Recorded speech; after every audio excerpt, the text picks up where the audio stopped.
पहले बना था बांग्लादेश, अब बनेगा सिंधु देश। यह नारा इस समय बहुत ज्यादा वायरल है और खासकर कि पाकिस्तान का जो सिंध प्रांत है, पाकिस्तान का कराची शहर जो सिंध प्रांत में है, इस समय पूरा जल रहा है। दंगे और प्रदर्शन हर जगह हो रहे हैं और यकीन मानिए जैसे हालात हैं ऐसा लग रहा है जहां दुनिया और भारत में बलूचिस्तान की आज़ादी की बात हो रही है। बलूचिस्तान का तो पता नहीं पाकिस्तान से कब अलग होगा, लेकिन सिंधु देश पहले ही पाकिस्तान से अलग होकर एक स्वतंत्र राष्ट्र के रूप में सामने आ सकता है। और इसके पीछे प्रॉपर फैक्टर और कारण है जिससे आप समझ जाएंगे क्यों सिंधु देश की क्रांति बलूचिस्तान की आज़ादी की क्रांति से ज़्यादा सॉलिड और कंस्ट्रक्टिव है।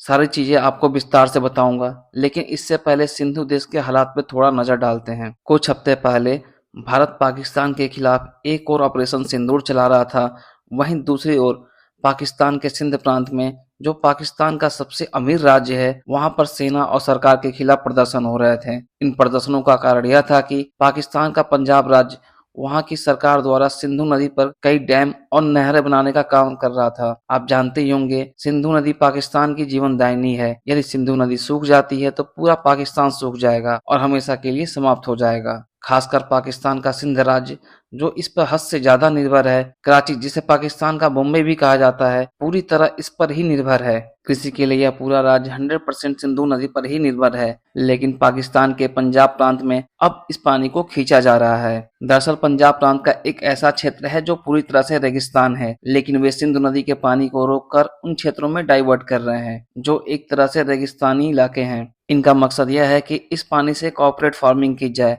जिससे पंजाब प्रांत की कमाई बढ़े और वहां की लोगों की जिंदगी में सुधार हो। लेकिन इस योजना का विरोध सिंध राज्य कर रहा है, क्योंकि उनका यह कहना है जहां आप सिंध नदी का पानी रोककर रेगिस्तानी इलाकों को हरा भरा बनाएंगे, वहीं हमारे हरे भरे इलाके जहां से पाकिस्तान का अनाज प्राप्त होता है वह सूख जाएंगे और अगर ऐसा हुआ तो वह खुद रेगिस्तान में बदल जाएगा। इसीलिए ऑपरेशन सिंदूर के दौरान यह प्रदर्शन काफी बढ़ गए थे और सेना नहीं चाहती थी कि ऐसे महत्वपूर्ण समय में उनके खिलाफ कोई प्रदर्शन हो। इसलिए उन्होंने उस समय इस प्रोजेक्ट को रोक दिया था, यानी कि फिलहाल के लिए इस पर रोक लगा दी गई थी। लेकिन सिंध राज्य के लोगों को यह पता है कि पाकिस्तानी सेना की यह पुरानी रणनीति है। इसी कारण 2 दिन पहले यह खबर आई कि पाकिस्तान की सेना और सरकार इस प्रोजेक्ट को फिर से स्टार्ट करना चाहती है। तभी से पूरे सिंध राज्य में हिंसक प्रदर्शन हो रहे हैं। जगह जगह आग लगने की घटनाएं आम हो गई हैं और कई इलाकों में तो सिंध के लोगों ने पाकिस्तानी सेना के पूरे मिलिट्री कॉन्वॉय को ही घेर कर रखा हुआ है। यकीन मानिए सिंध राज्य की हालात बहुत ज्यादा खराब हैं।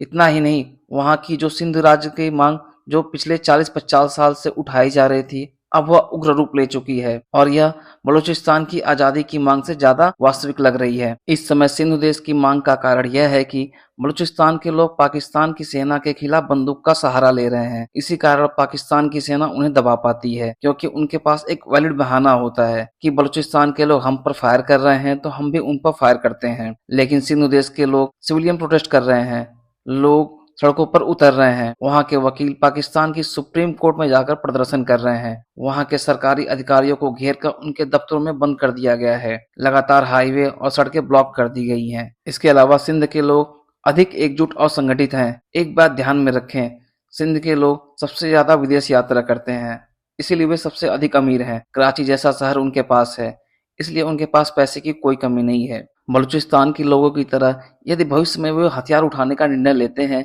तो इसे आसानी से कर सकते हैं, विशेषकर एडवांस वेपन सिस्टम के साथ। इसके अलावा जो सिविलियन प्रोटेस्ट हो रहा है उसका लाभ यह है कि पाकिस्तान सेना के पास कोई ऐसा बहाना नहीं है जिससे वो दमन कर सकें। यदि ऐसा प्रदर्शन बलूचिस्तान में होता तो सेना उनके खिलाफ पहले ही हथियार उठा लेती। सिंध के लोगों के खिलाफ ऐसा कुछ नहीं है जो किया जा सकता है, इसलिए वे अधिक एकजुट हैं। इसी कारण कहा जा रहा है कि सिंध बलूचिस्तान से पहले आजाद हो सकता है।